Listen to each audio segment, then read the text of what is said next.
Yeah, that's right. God, you don't look good, dude. You have been in the bathroom all morning making cottage pie.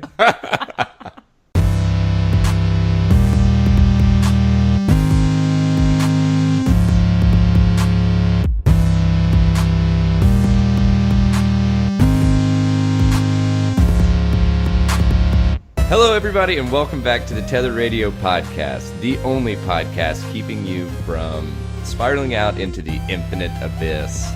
I'm your host, Daniel, and I'm joined, as always, by my brother and co-host, Joseph. Hello.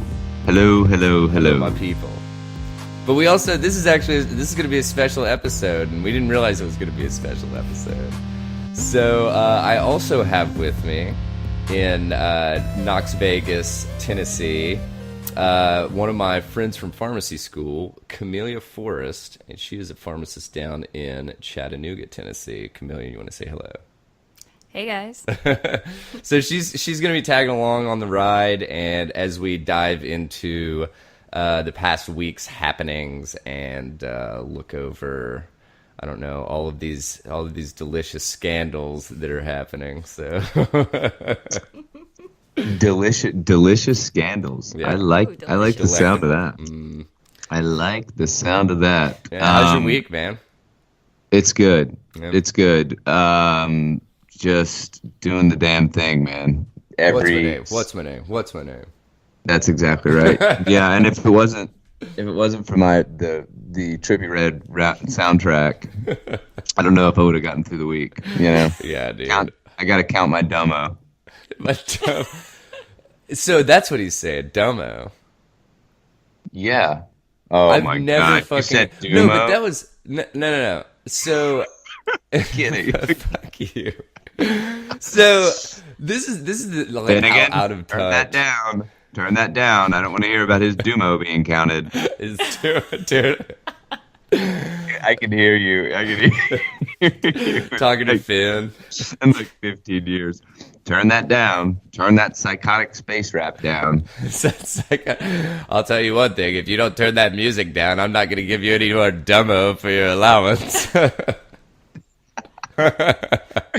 If you make me take this pipe out of my teeth one more time. Oh shit, dude. Now I was gonna ask you about something. I can't remember what it was though. Oh no. It was that I can't remember the name of the song. I bet you can help me out, Camellia. But very popular song, and he's talking about throwing a turtle on something. What, a turtle on the back or whatever. I had never fucking heard that term before, and I was like, Wait, what? I don't know what you're talking about. yeah, here we go. Oh wait, no, turtle on his knee or something. Turtle. Now you're just making shit up. No, I swear. Turtle on the back. No, here we go. Sense. Turtle on my knee, dude. Commonly misheard lyric. Dirt all on my name. What? Camellia, is Daniel has half of his face gone limp? Is he having a fucking stroke over there? What's going on? Yeah, I think we watched that trippy red and immediate stroke. Could not Jesus. process. No, I swear, dude. Christ. When someone Turtle is throwing on my shade, name, dirt on my. Go ahead. when someone is throwing shade or dirt about you around to others, turtle on my knee. That's the fucking phrase. So that's how you drop it? Yeah, it was. It's in a really popular song right now. Turtle. So we've gone from we've gone from slang that kind of makes sense, to just like fucking gibberish. It's being Well, it's all been arbitrarily used up. Yeah. There's nothing left. There's nothing. There's no new material, man. Oh shit! But yeah. So you said you had a pretty good week. Yeah, it was a good week, man. It was a good week. Just cranking away. Yeah, man. Just getting geared up for some of the shit we're gonna be doing in the desert here in a month or so. So yeah, it's all good, man. All good. How about you? Pretty good, dude. Good, man. We did some. We celebrated St. Patty's Day yesterday. just because everybody wanted to be able to drink and not have to worry about work the next day. Awesome. So, I drank my fill of Guinness and made some. I actually found out yesterday that I made cottage pie or cottage. Is it cottage pie? Is that right? Yeah. Yeah. Yeah. So Not shepherd's pie. Not shepherd's pie, which I didn't realize that there was a difference because shepherd's pie apparently you're supposed to use roasted lamb. Cottage pie you can use ground meats. So. Just a little factoid for you. I thought you were going in a totally different direction with that. Like Yeah. I thought cottage pie was similar to the dad's. Yeah, right. Well, you could make it. That's the new turtle on the knee. That's the new The old cottage pie. Yeah, dude. It's like when you drink too hard, dude, you make a nice batch of cottage pie the next day. Yeah, that's right. God, you don't look good, dude. You have been in the bathroom all morning making cottage pie. Oh, Nice. shit. Damn, get this guy some Pepto. That's awesome. Cool. Well, let's get this party started, man. Let's do it. Yeah, so I pulled this first article from Game Revolution. Or it could be Gamer Revolution if you want to use the R twice. So, anyway. You always do. Yeah, right. Soulja Boy opens Soulja Store, another digital storefront selling questionable merch. So I didn't realize that he was selling questionable merch until I started reading this article, and apparently he was supposedly selling, or I guess allegedly selling, these game consoles that were preloaded with ROMs. And I know that Nintendo cracked down really fucking hardcore with ROM distribution. And so supposedly he got a cease and desist from Nintendo, and he's decided to basically sell other products, which it's really funny because this set of headphones that he sells is apparently just it's a newly or reskinned version of the Onekuma Pro gaming headset, and then he basically did a 300 to 600% markup on it. So, and they're like fucking camo or something like that. So, Dude, so here's what's wild. You all remember Soulja Boy when he first came out, right? yeah. Oh, yeah. You gotta crank that Soulja Boy. That shit. That's exactly right. But Yeah. Soulja Boy was fucking 17 when that was going down. That's Okay. insane. That is dude. crazy. Yeah. So Because I think we were 17. Yeah, right. So what is wild about this is that September 2007, dude was born in 1990. That's So crazy. this son of a bitch is a hustler, and you gotta that's the one thing you gotta appreciate, dude. Like in the music industry, no way you're fucking hanging around, especially if you're like some shitbox rapper who's got who just hopped in on some trend. Yeah. However, this guy's figuring out a way to get it done. I appreciate that, man. No, for sure, man. For sure. And like we were talking about, I think on the last episode about kind of knowing your audience, or not your audience, but your target market for products like this. Right. That it's like, okay, people that that go to the Soulja Store for their, digital merchandise needs or whatever. Dude, they know what they're fucking getting, Yeah.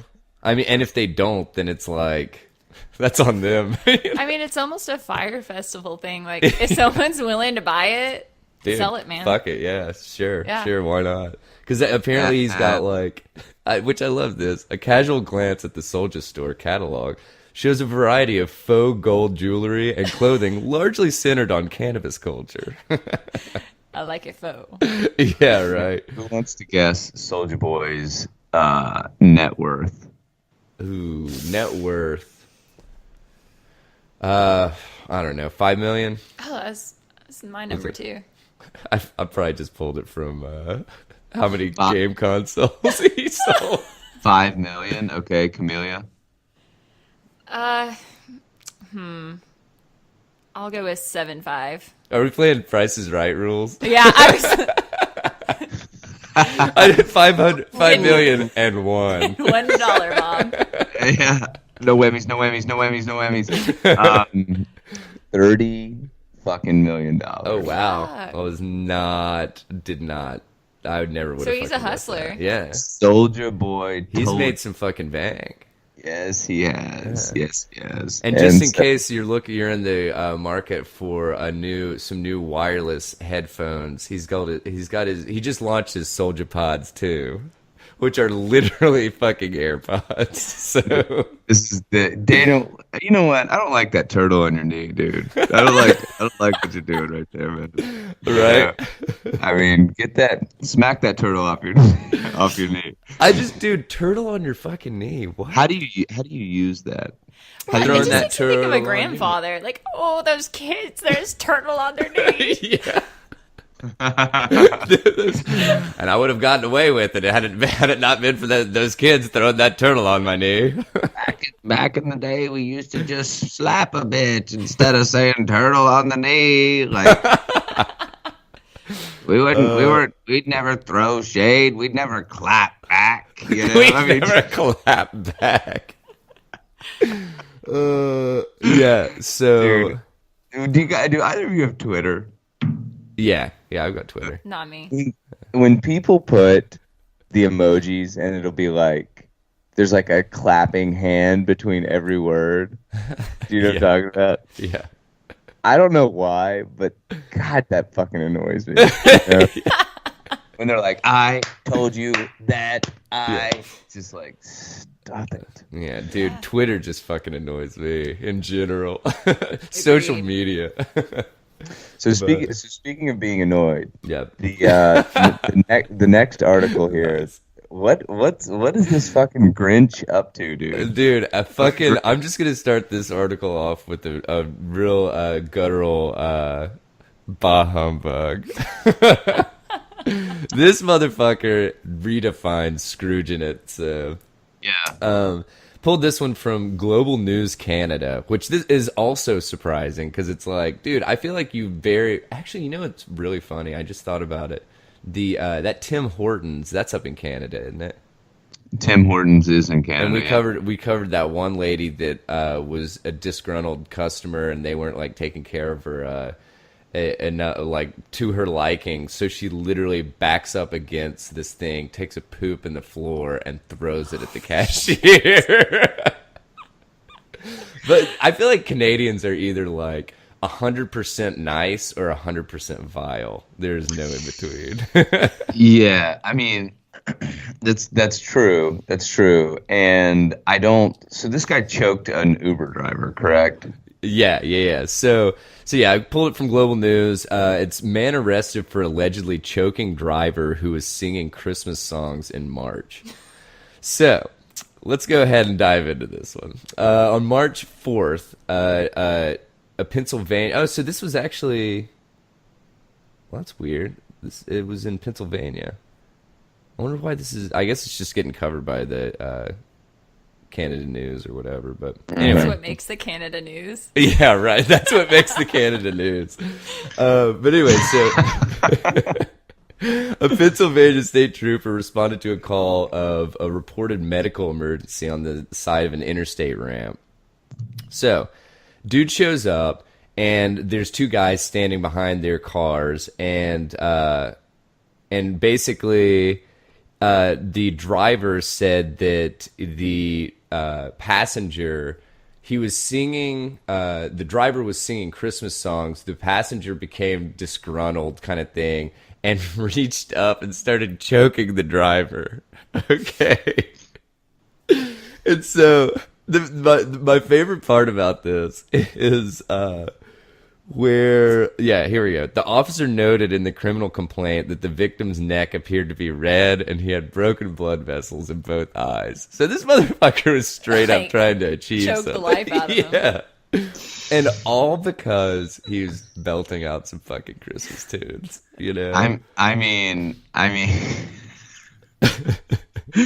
dude, how fucking unhinged are you? Dude, that like I would have loved to have been like in like a fly on the wall. La la la la la la. Excuse me, sir. Did you stop doing that? No, I can't stop doing it. It's my car. I'll sing what I want. Yeah, I sing what I want. You know? And he's like, "O'er the hills we go, laughing all the way." You know, he was doing that too. He was doing the fillers. Yeah. Oh yeah.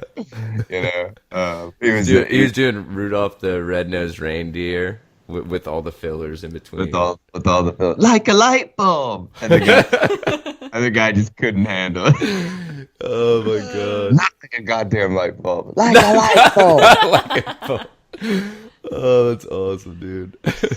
But yeah, I figured that was worthy enough to give a shout out to, because I mean, Wait, that is just. Can you just Google real quickly picture of guy that got choked for singing? Yeah.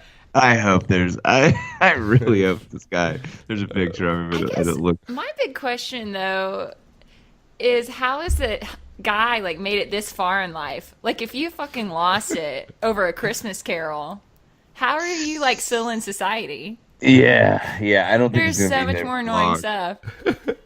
You know? So I can't find.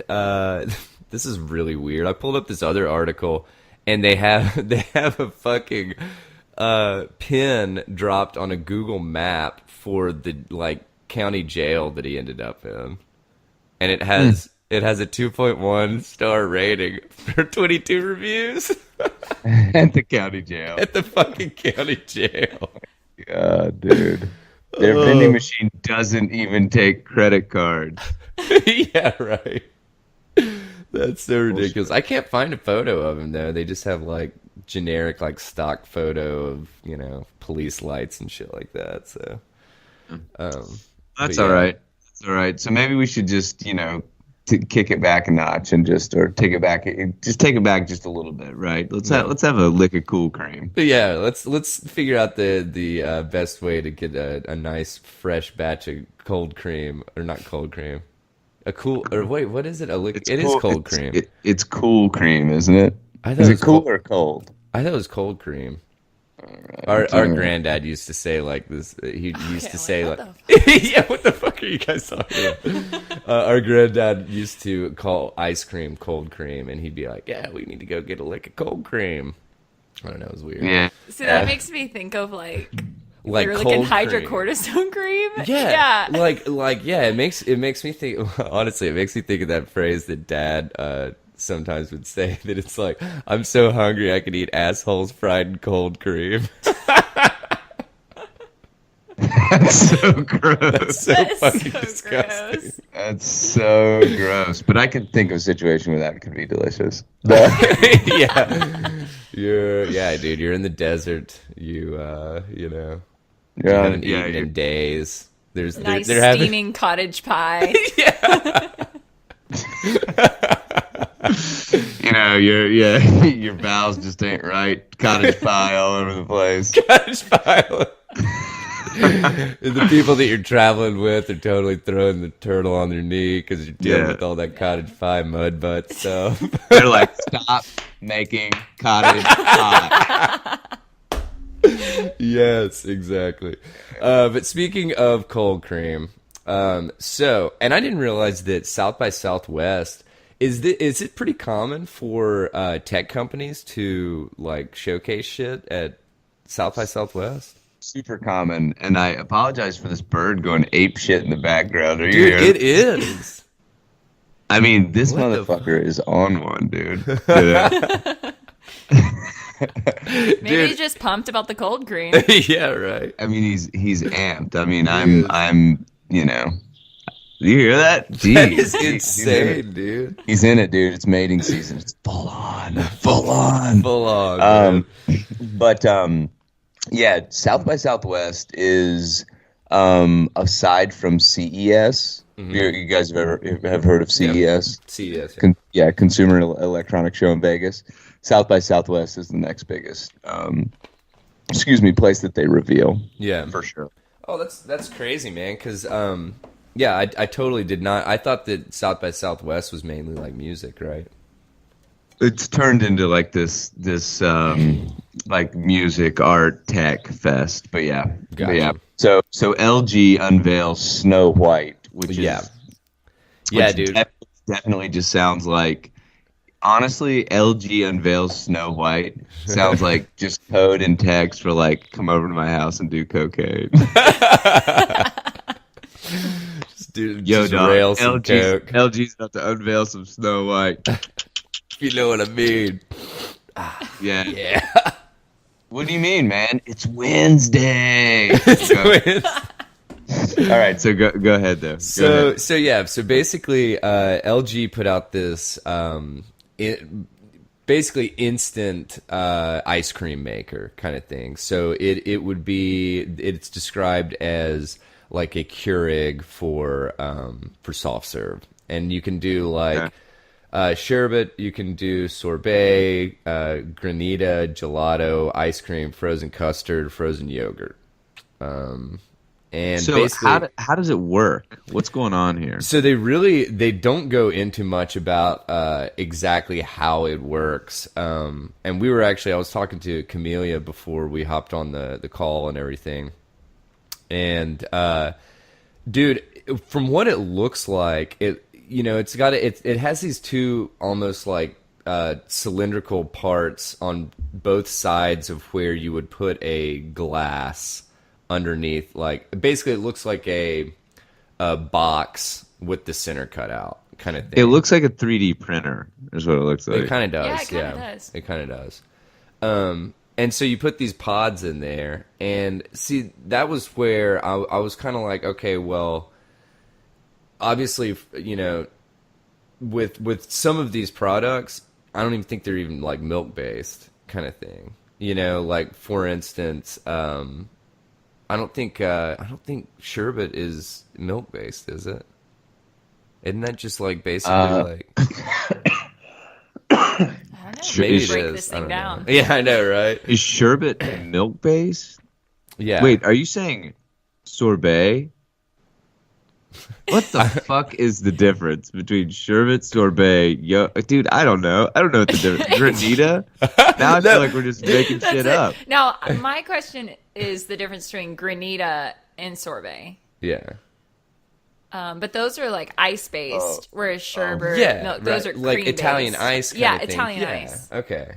So that's where I'm kind of confused because like obviously with frozen yogurt, that's definitely going to be milk based. But then gelato is gel based. Yeah, I like my gelato jelly. Yeah. Granita grand based, sorbet. Okay, I get it. Yeah, ice based. I got it. But yeah, so I mean, it basically just you put these like flavor pods in there, and it pumps out whatever kind of pod you put in there. So Daniel, we're on the radio, dude. Yeah. Quit talking like that. Quit talking about your delicious cream. Yeah. Basically you just cram a pod in there and then it pumps out cream. If you know what I mean. Did I say pod? I meant plug. You put the pod plug in there and then the cream. It's just like, good God. Dude, so I had to dive into the comments on this article or whatever. The number one thing was, holy crap, people, how much single-use plastic trash in landfills do you frickin' need? This insanity has to stop. Did they say frickin'? Oh, they said frickin'. Frikken. And apparently that's the official spelling. Thanks, Leslie. We appreciate that. Yeah, right. And then Carlos Shabo pipes in. Listen, I'm gonna read a little bit of this. Yeah, He's like Carlos is like, stupid bitch. It's plastic. It's recyclable. That's what he says. Duh. Look, and then Les, dude.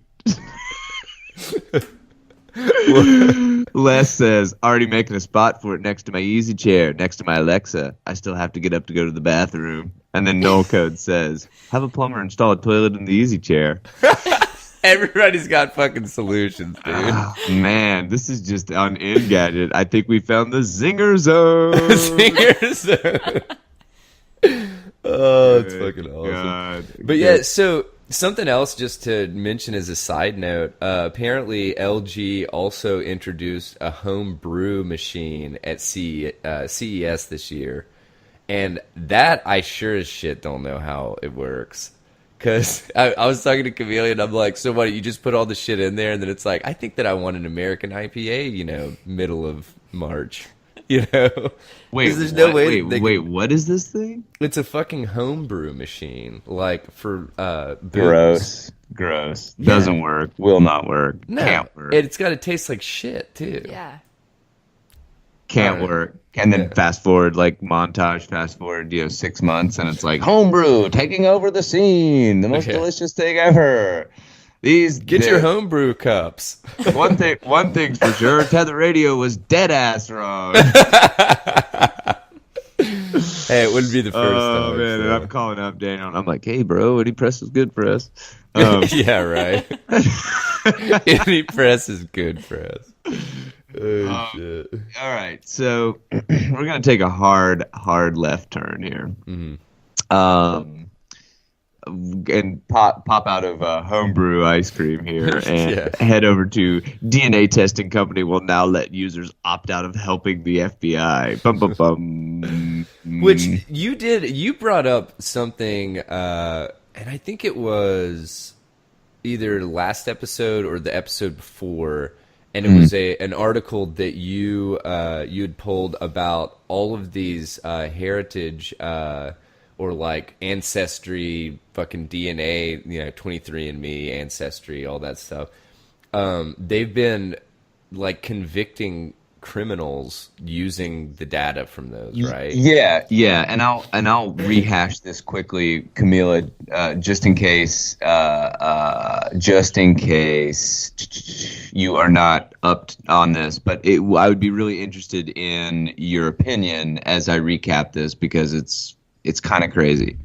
So do you guys remember the Golden State Killer? Do you remember this case? Either one of you? Yes. Okay. I need refreshed.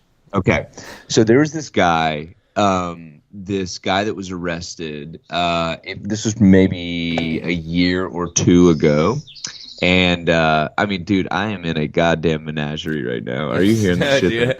I believe it ended in an aviary. A menagerie is glass animals. I took the strongest acid I've ever taken. Apparently it's leaking through the lines because I'm definitely hearing some chirping. Yeah.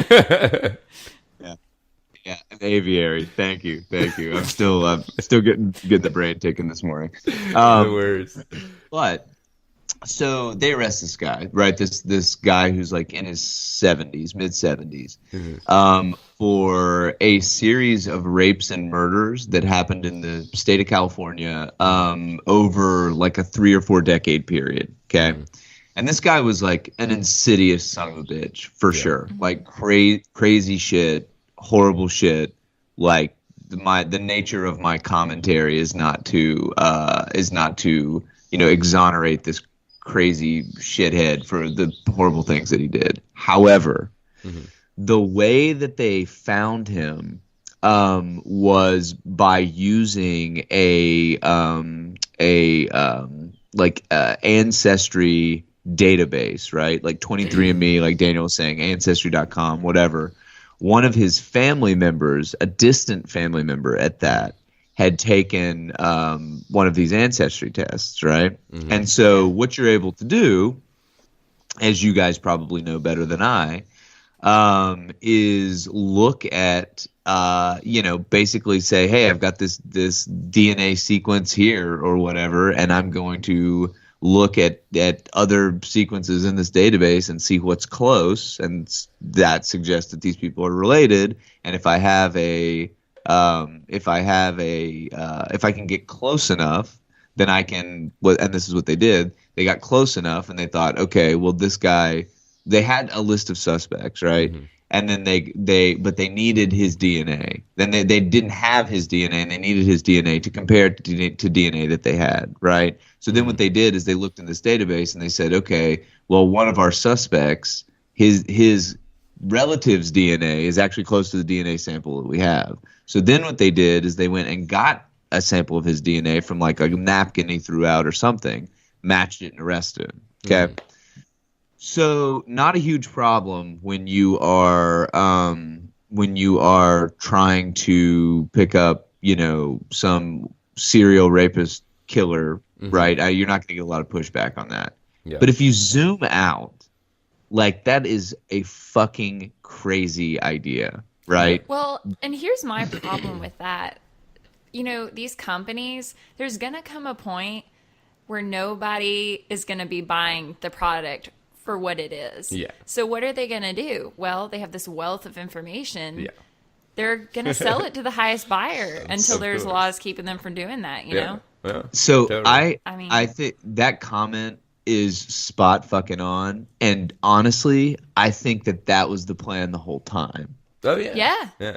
And the reason that I say this, and we talk a lot about this on this show, but data rights is a coming storm, and people just do not understand how big of a fucking deal this is.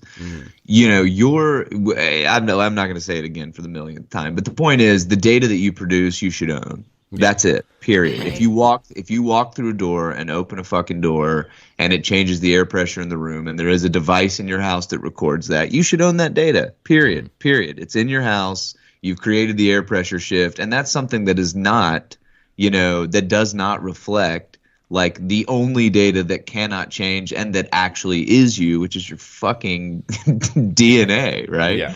Yeah. And so that's the thing that's so wild here to me, is that you've got this data rights kind of gold rush that's happening, where all these companies are piling on and getting as much information as they possibly can, because the rules of ownership are very, very unclear, right? So they may not own your DNA, but what the fuck does it matter if they have a complete and clear record of your DNA and they own that, right? Yeah. Right. Yeah.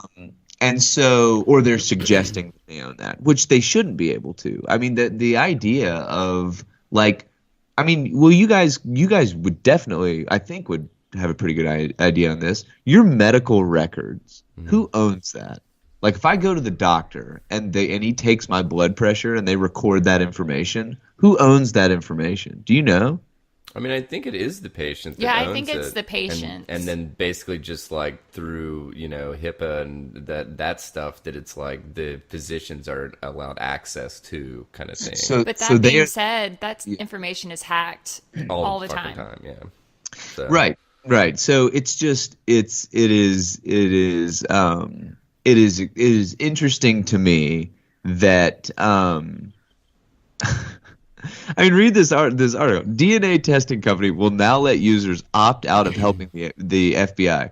The subline is, customers will still be able to connect with non-law enforcement users.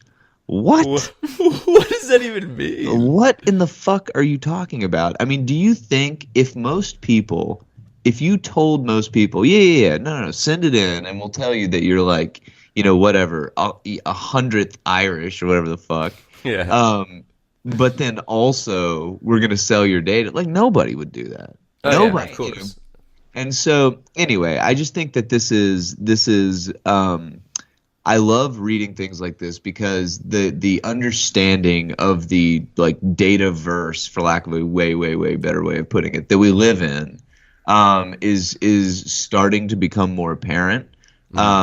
And hopefully, man, I really, really hope that people, start taking this shit more seriously. I mean, and let me back up and just serve this up in a way that just, is more palatable here. Fucking, you should not have an Alexa in your house. Period. It is a live It is a live microphone that records you. You know what I mean? Yes, you should be cognizant of the cookies you give away on your computer. And without a fucking doubt, absolutely, you should protect data that defines the health of your body or the state of your body, or, it's just crazy. It's absolutely bananas to me that it's not completely illegal for these companies to basically sucker you into giving them this information about yourself, I which think it's cannot be because retracted. our society's reactive, Yeah. like Well, and that's what we've talked about this a decent bit on here, that basically the tech outruns the legislation and stuff tenfold. I mean, like we're talking about data rights and who owns data and all of that, whoever's generating the data. I'd say this shit's in the pipeline, but I mean, I bet we're looking at 10 years easy. yeah. Well, and the problem is, especially with genetic rights, all that stuff's going to be out there by the time there's the legislation to protect it. Yeah, it's a day late and a fucking dollar short. And what's so wild about it is like the human family, like you can't. So if I give my information to this group, right, or to a group that records, the data about my DNA or whatever, Daniel's fucked. Finn's fucked. You know what I mean? Like and so that's the wild part, right? Like, so I wonder. Well, I wonder how many like generations, like, I mean, I don't know if that could actually be answered, but like, how many generations would be, like that they would be close enough to that one person that gave the DNA stuff? Because I remember when we covered this, I don't know, probably like a month or two ago.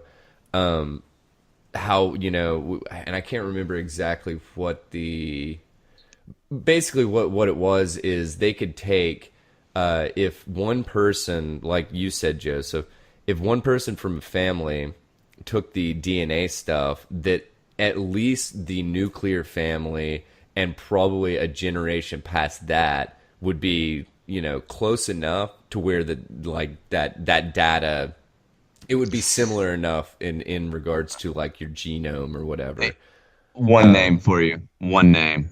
Kevin Bacon. What is it? 7 degrees? 8 degrees? What is it? That's right, dude. And One name, Kevin Bacon. Yeah, that's exactly right. I mean, I don't know. I mean, it's just... but I just wonder. I wonder how many generations past that one person that they would be able to use that information for. So, do you guys remember the paternity reveals on Maury Povich? Yes, he is not the father. Man, so good. You've been banging your sissy. You've been banging your sissy. Oh, it's awesome. I've got bad news for you. She's your sister. Anyway, so you've been going heels to Jesus with sissy.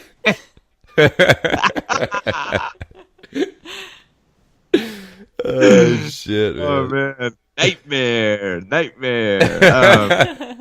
So anyway, it's crazy because once the information's out there, it's out, and I don't know, man. I mean, if you look at, I don't know a lot about HIPAA regs, but I know a little bit because when I was doing one of the first blockchain companies that I worked for in like 2015-16, we were building, which is like a sad ass joke now, but at the time everybody was jacked on it.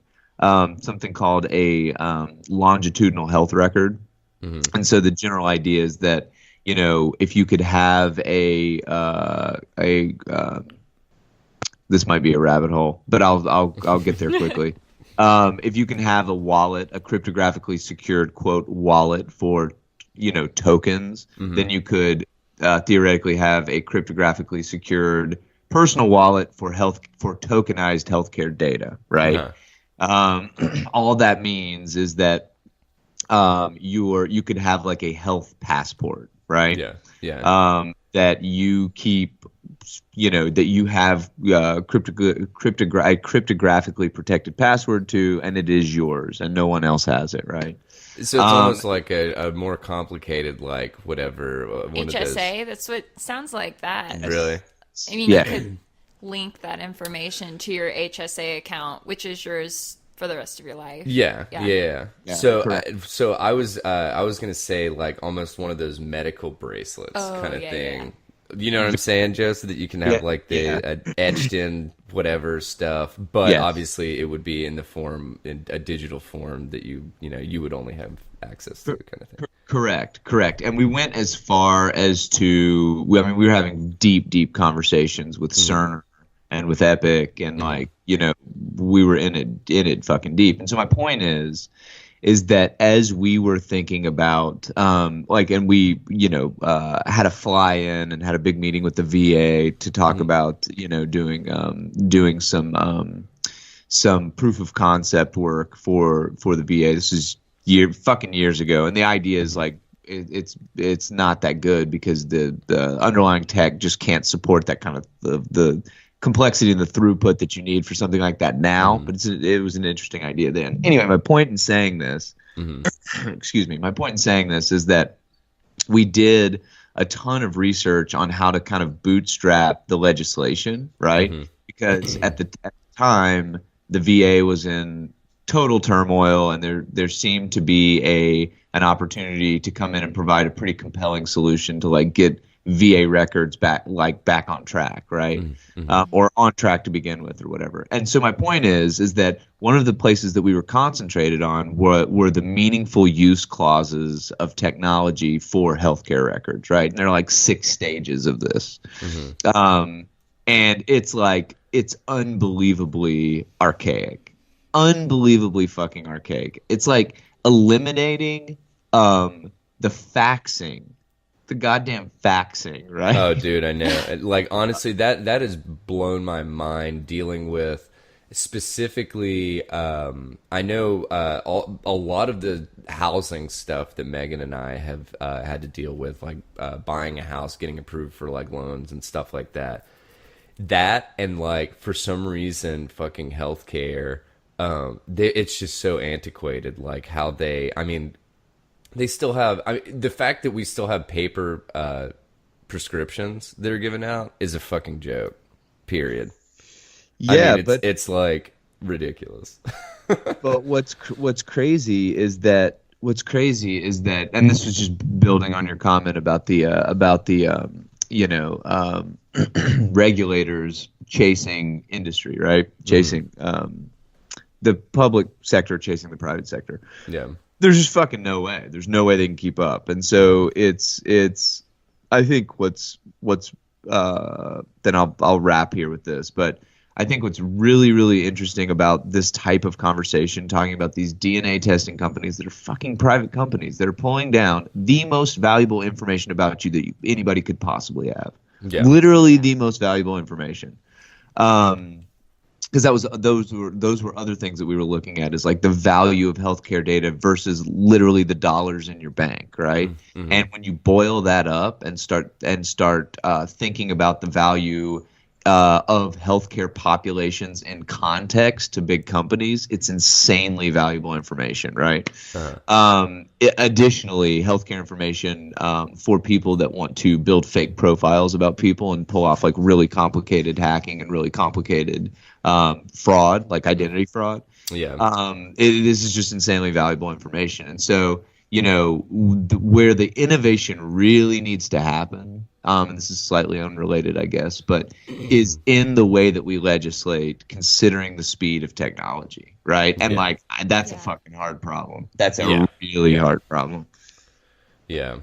Well, because I guess that, technology has a shit ton of fewer hurdles to get over than legislation in order to be developed and approved, kind of thing. Well, yeah, the stakeholders are far fewer, right? You've got a private company that's got 8 VCs backing it. It's not 250, whatever the population of the United States is, 350 million people or whatever. Yeah. But it's there will for sure be innovation in that way, and I hope there is, because this conversation. I don't know though, dude. The genie's kind of fucking out of the bottle, right? Like once this data hits the cybersphere or whatever the fuck, it's out there. Yeah. And if it's out there, you cannot put it back in. And once somebody has your healthcare information or information about your DNA, like you cannot unscramble that egg, period. So basically, thanks, Mom and Dad, for taking the DNA test. So what I'm telling you is I'm you from the future. Kill yourself now. Yeah, right. I guess my one hope on that is that people get behind this legislation process before. I would not be surprised at all at infancy in the hospital that becomes a required swab. And hopefully before that happens, we have legislation in effect that protects kids moving forward. Yeah, no shit. Absolutely. Because, that's where we're headed. Medicine is headed, is literally looking at somebody's fucking genome, curating a drug that will specifically work for them with, zero side effects and, whatever, 95% efficacy. Think about how crazy this shit is. This next comment is just scratching the surface of how fucking smart the people are that are running these companies, right? Mm-hmm. If the play is your DNA, right? If that's the actual play, these motherfuckers are getting you to pay them to give it to them. I know. Yeah, I know. willingly. Yeah, willingly. Willing. So flip that, and based on what you just said, Camellia, like, think about this shit. What if there was a program where these people were like, "Hey, man, we'll give you $100 to swab the baby," to swab the baby? Is that a fuck? What the fuck is that? It's just something I just said, but I can imagine like a. I feel like I need to go to Urban Dictionary. I'm pretty sure an airline pilot in the Philippines has said that to somebody at a bar. Yeah. You know where I can go and get the baby swabbed? Oh damn, dude! There is no swab the baby on Urban Dictionary. But there is a pumpkin schmunchkin. T-shirt, stickers, mugs. What? Just saying, we just invented a fucking $25 million brand. Swab the baby. Everybody's going crazy. Swab the baby. Swab the baby. Dude, it's Trippie Red's newest hit. Swab the baby. Reggaeton. After I count my dumbo, I swab the baby. I can hear. I think Mr. Worldwide could actually do a reggaeton remix to this. Mr. Worldwide. Don't pretend like you guys don't know who Mr. Worldwide is. Dude, I definitely do. All right. So anyway, let's hop into the latest in rich people scandals. Dude, we were not going to cover this, but it's too good. Yeah. It's too good not to cover. Dude, and honestly, I don't think that I realized exactly what was happening until obviously diving into this a little bit deeper before this episode. But yeah, dude, just to pop in there. Let's just hop in there. Let's just pop in here. We're just gonna pop the top on this one. All right, go ahead. We pulled the first article from the New York Times, and basically it was actresses, business leaders, and other wealthy parents charged in U.S. college entry fraud. So I believe the number was 200 people were contacted for this investigation, and currently they have charged 50 people in 6 different states with basically like racketeering and like fraud and dude. And these bails are gnarly. Oh, dude, yeah, the $2 million bail. So yeah, the dude that that we're gonna cover a little bit later on that defended his parents, but each of his parents were out on a $500 bail. Right, so, right. But basically, we'll just hop into, and I feel like the New York Times did a pretty good job of giving a couple of the synopsis of what happened. But a teenage girl who didn't play soccer magically became a star soccer result at Yale. Her parents paid $1.2 million for this to happen. Because from what this seems like, it seems like a lot of this stems back from the Title IX stuff. Which Title IX was basically, it required the same amount of money to be put into sports for both men and women. Yeah. So that schools would have to spend the same amount on both the male and female sports. Well, what these schools found is that they had all this money kind of left over specifically for the female athletics department stuff.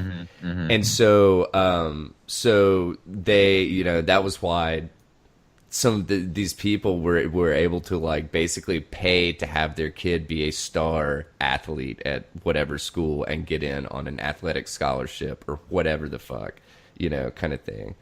Right. But like, so you had that girl, there was a high school boy admitted to USC who basically they said that he had a learning disability and that he would need to have an independent proctor give his exam, which basically meant that he was, the proctor made sure that he received the score that he, that they wanted him to get. Now his parents paid $50,000 for at least $50,000 for that. Then you had a USC crew team, or a student with no experience rowing got a spot on the USC crew team after they submitted a photo of a completely different person as evidence of her prowess. And that cost her parents $200,000. Mm-hmm. So these are just like three of the. I'm assuming obviously it's got to be at least. I don't know the exact count. Do you? In regards to like of people. Well, so it said 33 well-heeled parents were charged in this case. So I'm assuming. Yeah. Go ahead. Well, no, I would assume that there would be at least 16, we'll say, students that were, at least 16. Oh, dude. At least, yeah. The only reason that I said 16 is because 33, kind of thing. So if you charge both the parents or something. So there are many people that are coming out of the woodwork and getting charged on this thing, and so. Yeah, because this is just getting going, isn't it?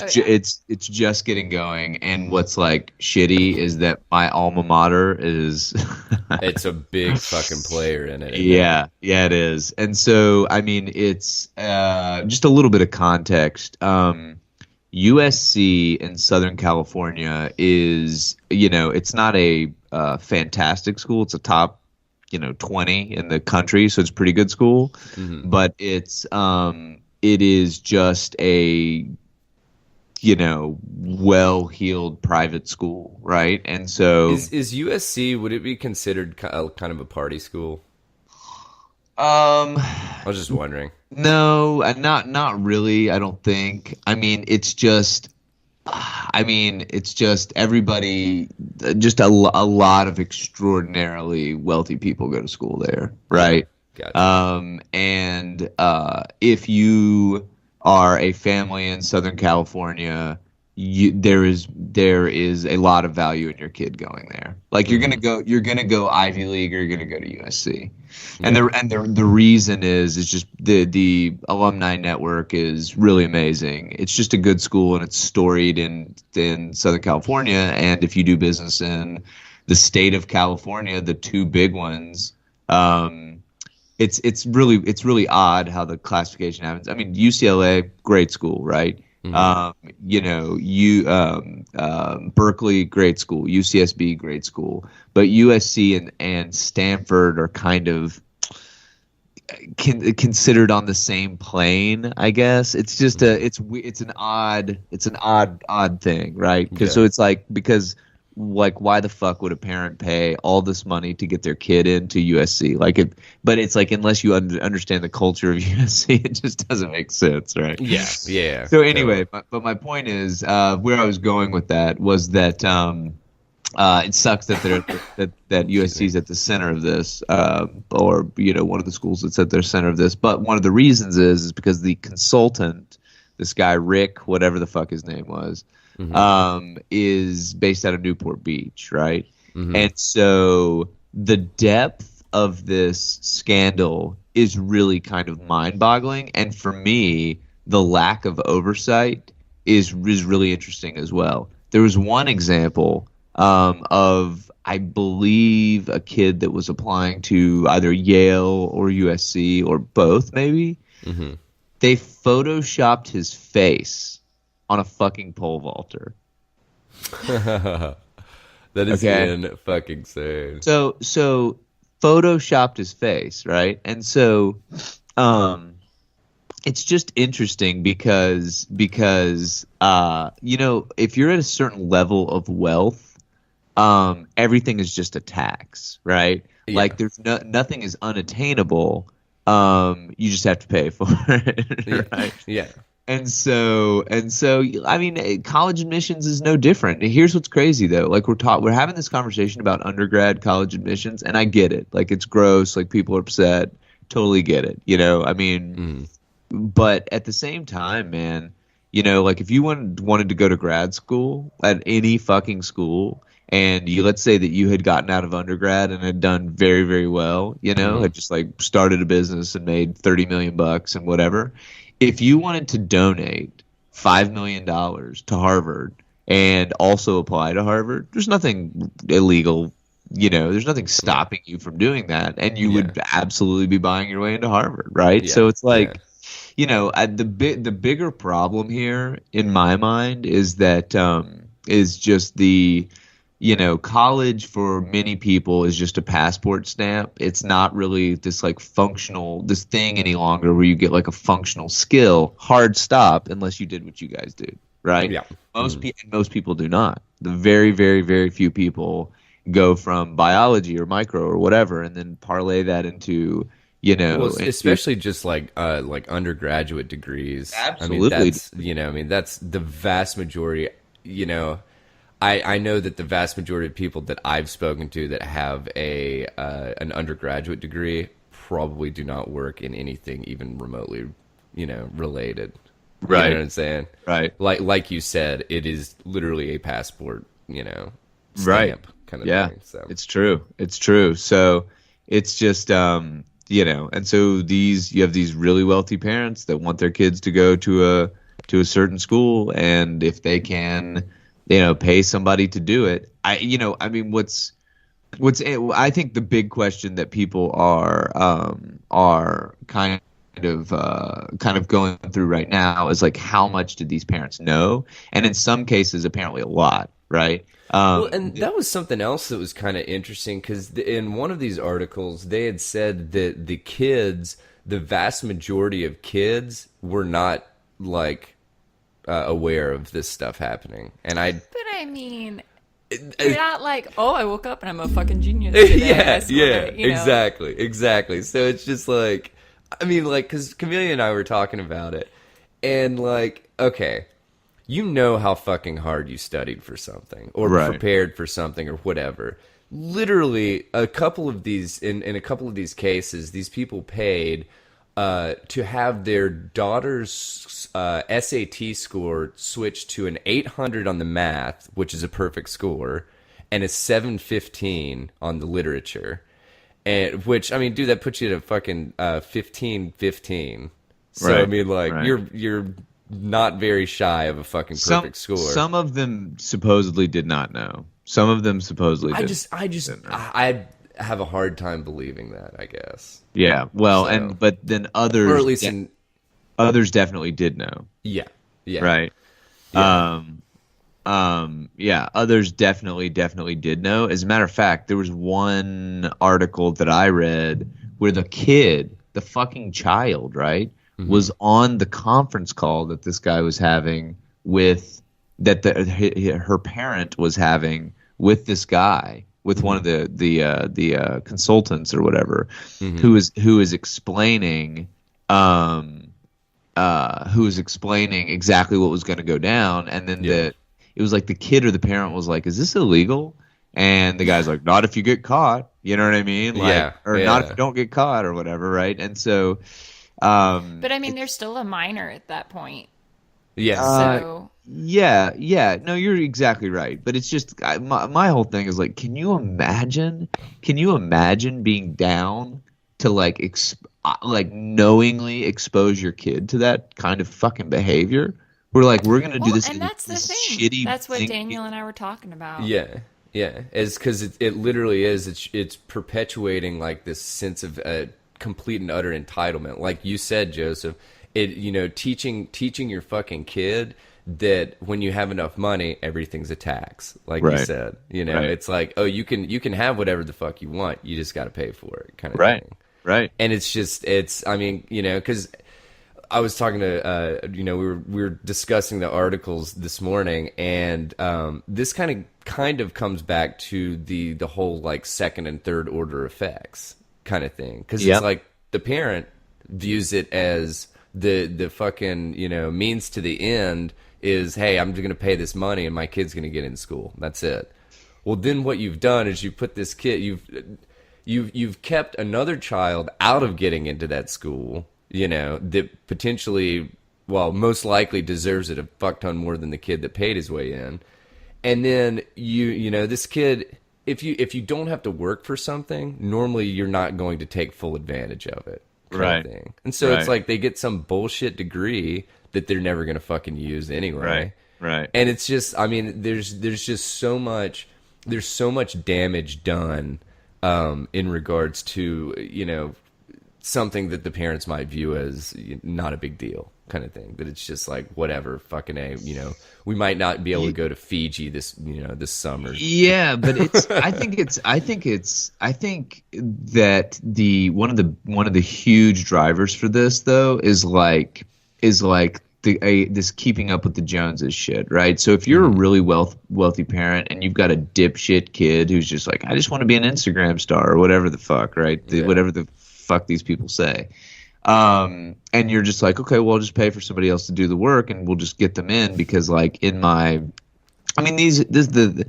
these are garbage people with garbage money spending it in a garbage way. Like that's just it, and the problem is those garbage kids will go on to have children. Yeah. It's a perpetual cycle. And unfortunately, as long as we value money in the way that we do, like I just don't. Well, it's not going to change. Everybody's going to get a slap on the wrist. Yeah, you're just not going to combat it. I mean, it's like, and the reason I say this, like, okay, great fucking example. And I saw somebody say this the other day, and I was like, yeah, absolutely, right? I think George fucking Bush, was really a Yaley. You know what I mean? Yeah. Was really like a Yale man. Like, I mean, it's just, it's interesting because the wealth perpetuates wealth, and even when you are, it does, and this is like the most common misconception I think of people. Period. Harvesting like an above average, amount of capital from the marketplace does not take a huge amount of intellect. It really fucking doesn't. It takes a pretty good idea. Case in point, Soulja Boy's Soulja Store. Yeah, I mean, it takes like the law of like it's got to be somebody. You know what I mean? Like somebody is gonna. I just think about this story, and I'll move on after this. But I think about this story of this guy that was telling me, right? This motherfucker, it was a buddy of mine who was doing some consulting work for a guy that wanted to build. You can't even make this shit up. Wanted to build a talking coffee maker. Okay, and he contacted this guy. My friend is an insanely adept technologist, right? I mean, can build very, very, very complicated technology. And he was running this kind of little boutique consultancy. And so this guy contacted him and said, hey, I want to build this talking coffee maker that does all this fucking shit, and was like, had like a kind of rudimentary Alexa kind of thing plugged into it. And so my buddy was like, okay, fine, but it's going to be, did the numbers or whatever. And he's like, I'm happy to put this together for you, but I'm going to need a retainer and I'm going to need materials and and it's not going to be cheap. The guy's like, how much? He's like, $20,000 a month. Okay. A month. Oh, wow. This guy's gonna charge him. And he's like, sure, no problem. So as this guy got to know this other dude better, this was a dude who had set up a system where he would just get on, he was initially doing this by hand, okay? Would get on Amazon and just look at the shit that was trending and would just buy a ton of that shit and resell it, okay?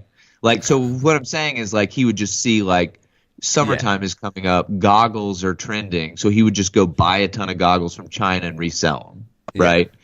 On Amazon. Okay. And then he got to the point where he was making, and it was something absurd. My buddy was telling me $200,000 or $300,000 a month. Okay. Jeez, dude. And so he had automated this process because obviously now that he was making an ass load of money, he could pay people to write algorithms that just suggested what might be trending before they were trending. So he was like, dude, I finally quit working for him because the project was shit, but he was like, that surprises me. A talking coffee maker, that seems like it'd fly off shelves. But my point is, so the last product this guy was buying in bulk to resell were blankets that were shaped like fucking mermaid tails. That's amazing, dude. But my point is, there are a lot of people like that. You don't have to be a fucking Einstein to make some money. No. And as a matter of fact, if you're super smart, I think it puts you at a disadvantage because you're not your core market.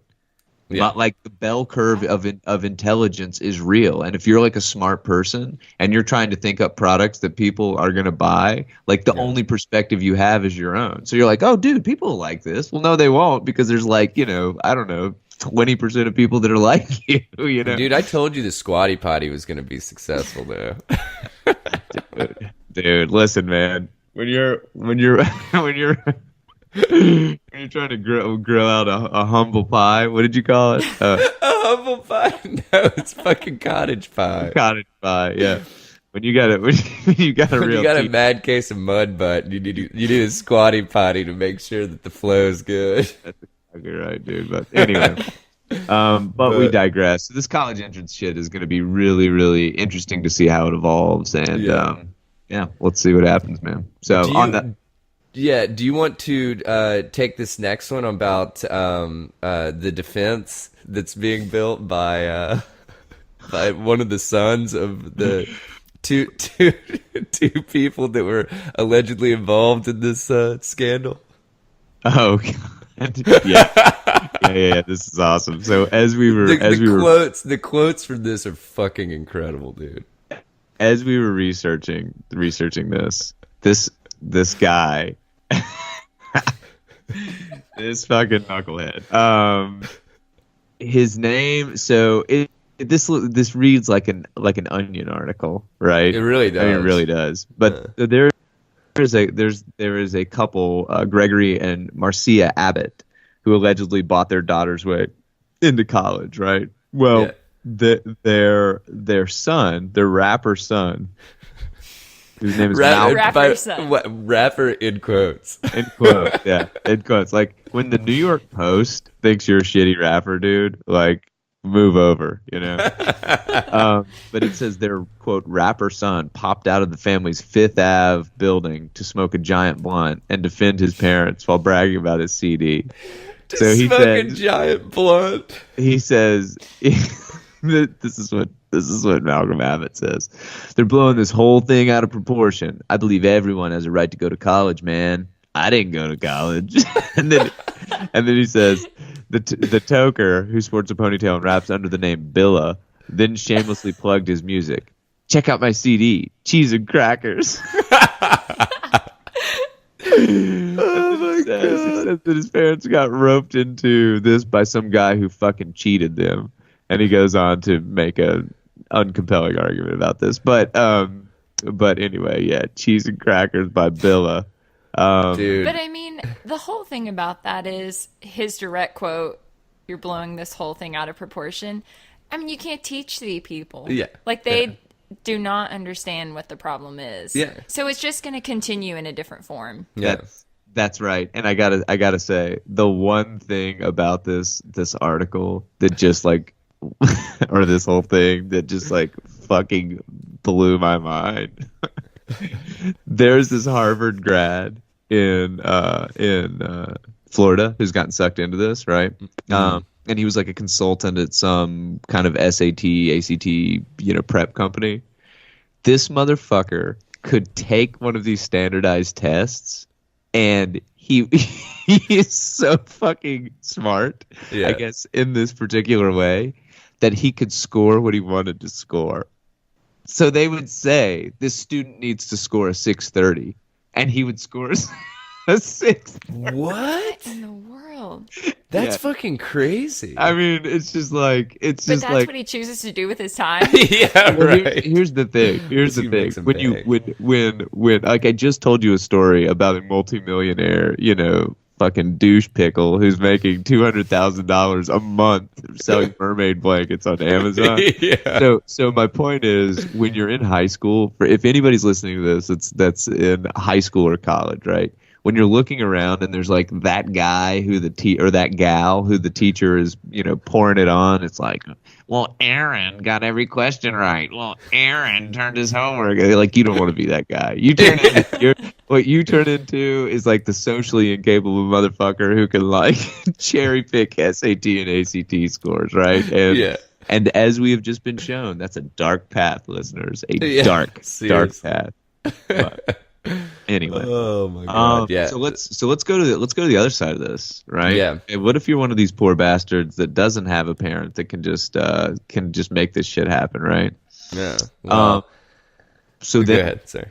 And I think Xiaoxin Zhang is going to take us there. Sorry for the butchery of the name, but there's no this. Oftentimes you'll see like Xiaoxin Zhang, and then it'll be like Mike. Well, this is not. Yeah, also Lola's dad. Also, or Roger in quotation. Roger. So anyway, this international student from China charged Thursday with felony counts of grand theft and identity theft, right? Mm-hmm. And so this is how this is what this cat was doing, right? Mm-hmm. He was using stolen credit cards to pay for his tuition. So it says a woman called at the University of Miami in October and said that her credit card number had been used to pay $6,527.62 in tuition. Yeah. And so the school began reviewing this cat's payment history and noted they had tried to use credit accounts before in other people's names, and they busted his ass. So yeah, dude. I mean, that really sucks ass because this guy's gonna get the book thrown at him, man. Oh yeah, dude. Oh yeah, no, he will definitely be made an example. But we were talking about this article earlier, and they say in the article the school estimates for the 2019-2020 academic year, tuition will cost a little over $50,000 for an undergraduate student. And then including I guess in regards to on-campus housing, books, meal plans, and other fees, because they have fucking like technology fees and like fucking like whatever gym fees or whatever, an additional $20,000. So we're talking about $70,000 for a year, a fucking year for the University of Miami. Yeah, for a fucking undergraduate degree. Yeah. I mean, dude, there is literally it's just not sustainable. I mean, it's just. But what's the breaking point? Is the thing? Because I would have thought that it would have been fucking 10 years ago. Well, I honestly think the breaking point is, I think we're starting to see some chinks in the armor, right? And frankly, we're starting to see some chinks in the armor by programs like Lambda School. Have you guys heard of this? Go. I'm familiar with it. Yeah. But go ahead and. So Lambda School is a program that teaches people to code. You don't pay anything to go to the school, but then once you get out and get a job in technology, you pay them back. It's called an income share agreement, right? ISA. And it's like a percentage of your paycheck for 3 years or something. Yeah, right? that's exactly right. Up to a certain dollar amount or over a certain period of time. And so if you are an 18-year-old and you are so compelled to learn to code, you can go right now and make well over six figures in Silicon Valley, right? Especially if you like really take your craft seriously, you can make a ton of money. And so, I mean, I was pretty dumb when I was 18. And I wasn't really thinking through it at all, actually. But I think that would have been something that would have been compelling to me if I would have known about something like that. The programs weren't around, but I think you're starting to see the chinks in the armor, man, because now it's like, the financial pummeling that people that are our age, like you guys, the sea change. I've got a couple years on both of you, but the sea change that has happened in our lifetime. I mean, college. If you graduated in the 80s and even in the 90s, up to probably the late 90s, with a college degree, recruiters were on campus like they wanted to sign you up immediately, right? Yeah. When I remember looking this up when I first went to undergrad in 2004, right? 2003 or 2004? 2003, fall of 2003. And I think it was something like 20%, 22% of Americans had a college degree, an undergraduate college degree, right? Yeah. If you look at that number now, I don't know what it is off the cuff, but it is dramatically different. So in our lifetimes, you can go and get, I mean, hell, a doctorate, right? Like, I mean, I have a graduate degree in finance and business, right? And I can tell you that I mean, I've taken a slightly different path. I'm not really, I've taken a slightly different path, but there are people, and yes, people still want you to come work for them, but it's a different fucking story, So, and real quick, side note, I just looked it up real quick. That number's about 30% now, and that's a massive shift. Massive, massive, massive shift. And so, the fact that these colleges, they are not advocates for their students. I mean, I'm not gonna like level of full on, naming names accusation here. But I think for the most part, colleges issuing undergraduate degrees and most colleges that are doing graduate programs. I mean, they're just not. It's not that they're unsupportive. It's that they've become just a complete sense of apathy toward their student body. And it's like as long as you can fucking pay tuition, they don't give a shit. And they are degree mills, right? Yeah. So for in my graduate education, I mean, I whatever. I don't know why I'm talking about it like this. I went to USC, right? And so I got a. Did mom and dad pay your way in? Yeah. Yeah. I fucking wish, As a matter of fact, I know this is like a thing. I want to hop back in the time machine, and see if I can work something out, or see if I can work a side deal. Awesome. No, but the University of Southern California spits out a shitload of consultants, right? And so if you think about it, so there were like, I don't know, maybe 8 to 10 of us.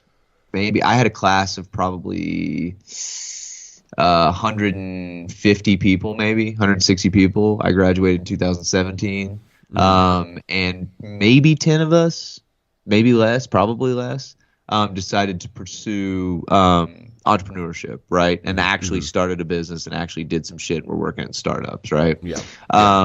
And the vast majority of the other students went into consulting.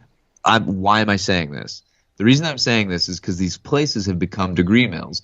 Think about it. It makes all the fucking sense in the world. If you're Deloitte, if you're, PricewaterhouseCoopers, if you're Ernst & Young, to go to these schools and be like, we want to sponsor everything, and we want you to provide a continuous pipeline, of people into what we do. So it's not that they want to discourage, using your degree to do other things necessarily, because the wealthiest people, and I'm saying this because statistically it's true, but the wealthiest people are people that own their own businesses, right? And so they're not going to discourage that because, by the way, most of them fail. 90% of them fail. But in the case that they don't, they want you to donate back to the school. However, because 90% of entrepreneurial pursuits fail, why not just provide this pipeline, of people into these big ass programs, these big, programs that need generalists, right?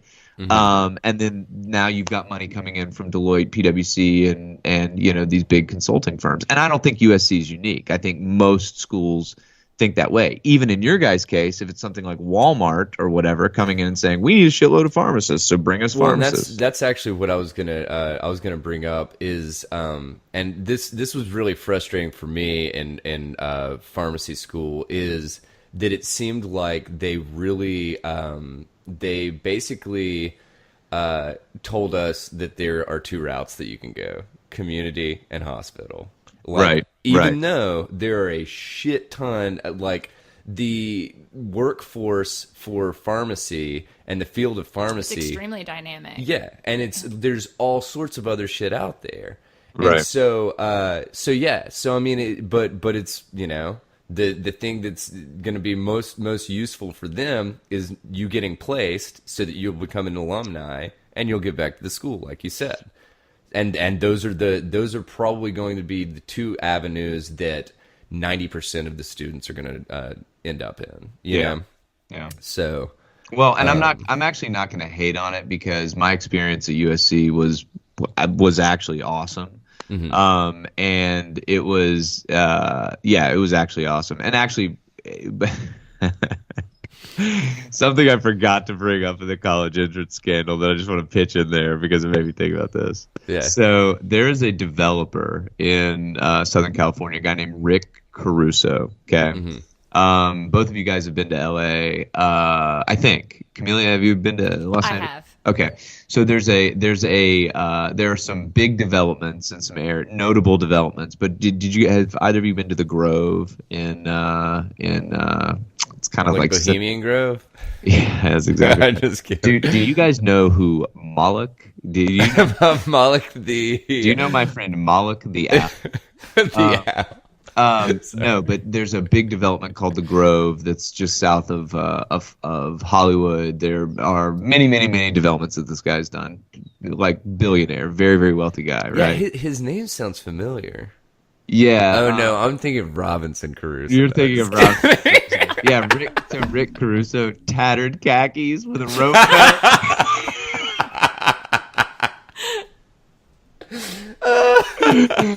Super long hair, unkempt beard, rope belt. Rick Caruso, you know. Rope belt.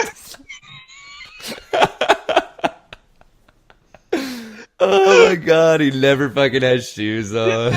Here's a jug of rum. Always wishful thinking, Oh, that's fucking amazing, dude. His nickname in college was Coconut Eater. His nickname in college was Coconut Husk. Oh my god, that's fucking incredible. Anyway, so her daughter, this is the Uncle Jesse's wife's daughter. Who the fuck is that? What's that lady's name? Lori Loughlin. Lori Loughlin. Yeah. Uncle Jesse's wife. Uncle Jesse. Yeah. He would be so disappointed in her. Well, she got her ass booted out of Fuller House over this. So there's always that. But bummer, dude. But so that ship has sailed. Her daughter, when this news broke, was on Rick Caruso's yacht in the Caribbean with his daughter, who is also 19, who is also a sophomore at USC. You know what I mean? I mean, that's why you pay $600,000 or whatever the fuck to get your kid into schools like that, right? And now this is Olivia Jade that you're referring to. Yeah, correct? this is Olivia Jade. Check out her YouTube channel. I don't think I can handle it. It sounds fucking terrible. Yeah, I don't think I can handle it. And I think I'm gonna have to fucking turtle the knee that shit. Or Throw that turtle on the knee, I have man. to throw that turtle on the knee, man. But anyway, okay, so let's hop to it here. We had some sad news in the music world. Yeah. So yeah, I pulled this one from the Daily Beast. And you might have to help me out a little bit in regards to naming off what this guy actually had a part in. But Hal Blaine, the drummer who kicked off "Be My Baby," the really huge song by the Ronnie Spector and the Ronettes in like early '60s, just and immensely popular. He died at age 90. So. He was a studio musician who worked with everybody from Frank Sinatra, Elvis Presley, Beach Boys, and he was also part of the this group of studio musicians known as the Wrecking Crew. Now, the Wrecking Crew, I mean, they recorded just fucking like hundreds. Up in hundreds, you think? I mean, there's a documentary on the Wrecking Crew. It's just called the Wrecking Crew. Yeah, I think so, and it's a doc on Netflix, I think, and it just talks about the Wrecking Crew. But yeah, they were they were the studio band for countless big hits, and it's absolutely. Oh fuck, man. Apparently, I just looked on Wikipedia. They're also known as the Phil Spector Wall of Sound Orchestra. Yeah, which Phil Spector had his dude. He was just churning fucking I mean, he was married to Ronnie from the Ronettes. Yeah, and then Phil Spector shot his wife. Yeah. And then that happened. but yeah, dude. So. Really just wanted to add this one in there because it's sad and plus, dude, "Be My Baby" by the Ronettes is probably one of my top 5 songs of all times. I fucking love that shit. Yeah, but the guy had a long run, man. He did. 90K, or excuse me, 90K, 90 years. 90 years old? Yeah, dude. Yeah. For sure, man. I mean, pretty cool shit, though. I mean, I don't know. We wouldn't have a lot of music without that cat. So that's true. But, so here we're coming into the home stretch here. And I guess my opening salvo for this one is: what happens when a local newspaper, a staff writer for a local newspaper that apparently has no idea, has never done a drug ever in their life, writes about drugs, right? What does that look like? How would that be? How would that happen? So if we navigate to the Virginian Pilot, we get a pretty good idea of this. And you can find us at pilotonline.com. So break us off with a little bit of Jan Harper, who fucking apparently was student body president, nerd. Yeah. Jan Nerd Harper. But dude, I can't finish my article. My glasses, I can't find them. My glasses are all foggy because I'm getting all hot and bothered over all this great material. You want me to write about marijuana? Go ahead. She's somebody that would call marijuana wacky weed. Yeah, that's apparently I'm in my. Hey Jane, how's that article going? Well, my research on the wacky tobacco has really, that's what the kind of shit she said. Go ahead. All right, so yeah, dude, I pulled this one because of how it was written. Virginia Beach mom with enough marijuana to make 100,000 joints, sentenced to 5 years. That was just fucking bizarre to me. That normally it's okay, Virginia Beach mom found with 100 pounds of marijuana. But no, Jane Harper decided to go a step further. The next level. Yeah. So she did actually put the weight of the cannabis that they found more than 100 pounds they found stashed Shouldn't in that suffice? Like, see, aren't you just like 100 pounds? That's a shitload. Yeah, exactly. But the best part is her breakdown in a few paragraphs further down. The street value, about $450,000. The number of ounces, a typical amount sold to an individual, close to 1,800. The number of marijuana joints that can be made from it, about 100,000. This is Virginia Beach, right? Right. Okay. Yeah. So like Detective KW. Hi, I'm Detective KW Foxwell, and I'm testifying. It's the most marijuana I've ever seen. You know what I mean? Like, Yeah. let me give you an idea here.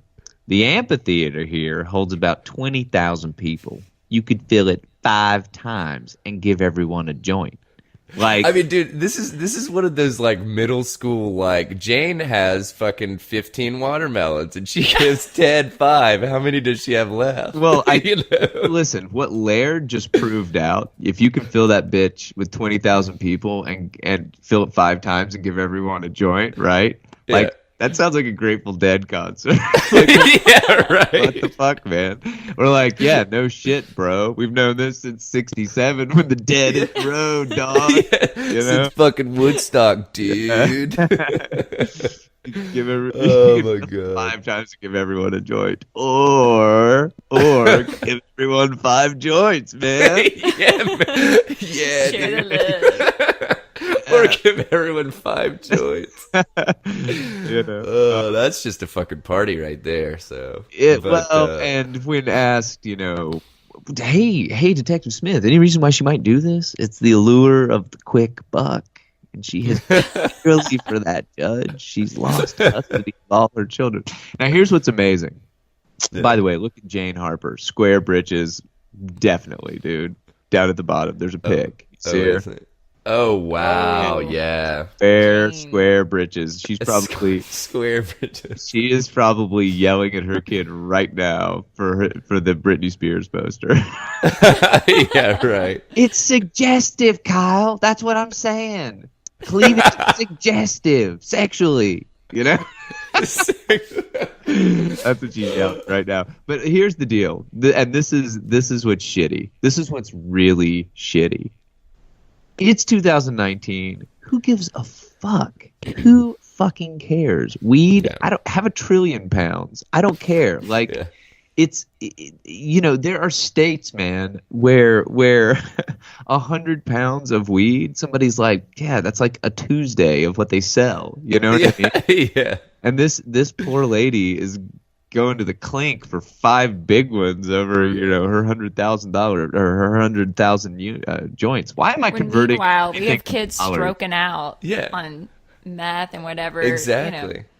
Yeah, and so our legal system's getting gummed up with fucking pot dealers, you know. Well, they found marijuana and LSD during a search of her vehicle. It's like, dude, she's just trying to jam. You know what I mean? Dude, I know that the drug selling game is all about diversification. It's true. And just You can't just have one product.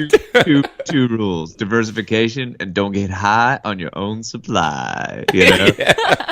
There you go, dude. Check those 2 boxes. So they're like, this detective went in and he was like, we didn't really know what we were getting into. You know, we saw CDs entitled things like String Cheese Incident. We, you know, Government Mule. Cheese and crackers. Yeah. Yeah, we had Billa's last fucking CD. Yeah, that's exactly right. They were they were listening to Billa's Cheese and Crackers. Y'all know. Oh, dude, that's fucking... We don't know about Billa. And Anyway. we even found 2 tickets to the latest Trippie Redd concert in town. Exactly right. Trippie Redd. They're great. What? You don't know That's who how Trippie we Redd knew is? she didn't know what she was talking about. She said that Trippie Redd was a multi-member band.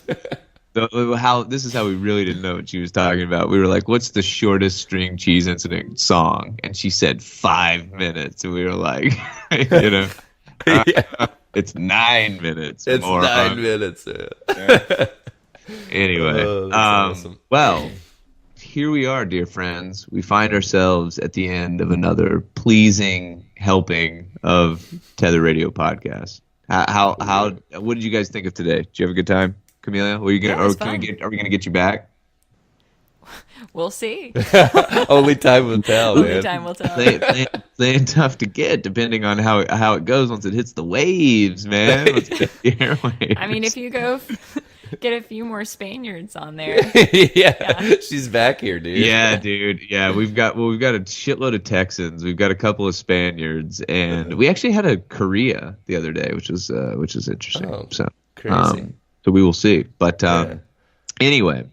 All right, here we go for the social media, the last mile, the social media dance here. So as always, if you liked it, if you hated it, awesome to both. Send us some correspondence. We'd love to hear from you. You can do that at tetherradio@gmail.com. That is TETHERRRADIO@gmail.com. You can find us on Twitter at Tether_radio, not at Twitter, at Tether_radio. Instagram, IG, bitch, same handle, at Tether_radio. And on Mark Zuckerberg's Facebook spying tool, you can find us, Tether Radio, all one word. Camellia, thank you so much for joining us. Thanks for having me. Yeah, really, really appreciate it. So this has been Tether Radio episode DB 40. 40, yeah. 40. We are same age as the lady that got that's going to the clink for all her 1,000 joints, 100,000 joints. 100,000 joints. So we're gonna have to smoke 100,000 joints today. I think that's only perfect. So we better. And happy St. Patty's Day to all the listeners, man. That's exactly right. Go and find your rainbow, find that pot o' gold, and then write us about it or send us a picture. If you find and tell us if there's 100,000 joints in there. Yeah, that's exactly right. And if you find a pot of 100,000 joints, send coordinates. We'll see. Send coordinates. Geolocate that shit. That's exactly right. Drop a pin, bruh. So this has been Tether Radio episode 4D. I'm Joseph. And I'm Daniel. And we are reminding you to stay tethered, friends. We will see you next week.